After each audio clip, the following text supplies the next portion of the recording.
10.000 veicoli al giorno, centri abitati come quello di Buttapietra soffocati. Da decenni gli abitanti dei comuni della Bassa Veronese lungo l'asse della strada statale 12 attendono questa variante che finalmente vedrà la luce.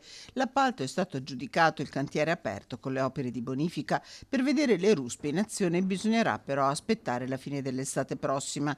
In sopralluogo a Buttapietra il ministro delle infrastrutture e dei trasporti Matteo Salvini. I tempi previsti per finire i lavori una volta che partono le ruspe sono 4 anni, ma io sono sicuro che l'azienda, visto che il territorio lo vuole, lo aspetta da 30-40 anni, ci metterà anche meno tempo. Costo totale dell'opera 263 milioni di euro, finanziati da ANAS con fondi del Ministero. Alla fine saranno 14 chilometri della strada variante che collegherà Verona Sud a Isola della Scala. Sorridenti i sindaci, l'opera è fondamentale anche per il capoluogo scaligero. È un'opera infrastrutturale molto importante, ma non solo per quest'area della città, anche per l'ingresso alla città di Verona, e soprattutto si va a connettere con un'infrastruttura che stiamo progettando, che è la strada di Gronda, che di fatto è un proseguimento verso la tangenziale T4-T9.